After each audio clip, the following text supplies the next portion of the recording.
update ng bayan. Maasahan anumang panahon. Magandang oras po sa ating lahat. Narito ang update sa lagay ng panahon ngayon at sa susunod na 24 oras. Sa kasalukuyan ay umiiral pa rin ang southwest monsoon sa extreme northern Luzon at nakakaapekto lang ito ngayon sa Batanes at Babuyan Islands. Ang mga nasabing lugar ay makararanas ng partly cloudy to cloudy skies at may mga isolated rains at thunderstorms. Posible pa rin ang mga pagbaha at pagguho ng lupa, lalo na kung minsan ay may mga malalakas na buhos ng ulan.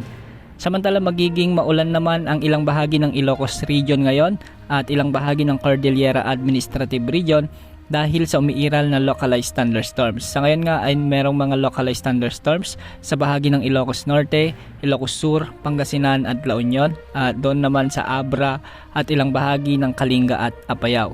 Posible naman ang mga localized thunderstorms sa bahagi ng Tarlac, Pampanga at Bulacan. May mga localized thunderstorms din na aasahan sa bahagi ng Occidental Mindoro, Camarines Norte at ilang bahagi ng Bicol Region. May mga pag-ulan din dahil sa localized thunderstorms sa Eastern Samar at Northern Samar. Posible naman ang mga pag-ulan sa bahagi ng Capiz at ilang bahagi ng Iloilo City. May mga pag-ulan din sa may Cabancalan at magiging maulap naman sa bahagi ng Cebu Province. Samantala sa Palawan ay asahan naman ang maulap hanggang sa may mga kalat-kalat na pag-ulan lalo na sa central at northern portion ng Palawan.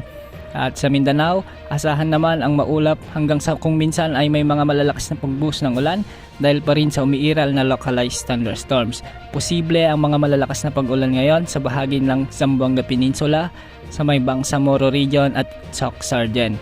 Posible rin ang maulap hanggang sa kung minsan ay may mahihinang pagbuhos ng ulan dahil sa mga localized thunderstorms sa bahagi ng northern Mindanao. Samantala wala naman tayong namomonitor na kahit na anong sama ng panahon o bagyo o low pressure area na posibleng makaapekto sa ating bansa sa mga susunod na araw. Malinis ang kapaligiran ng ating Philippine Area of Responsibility kaya magiging maaraw at magiging magandang panahon sa susunod na araw hanggang sa susunod na linggo. Yan ang update sa lagay ng panahon. Ito po ang weather update ng bayan. Maaasahan anumang panahon.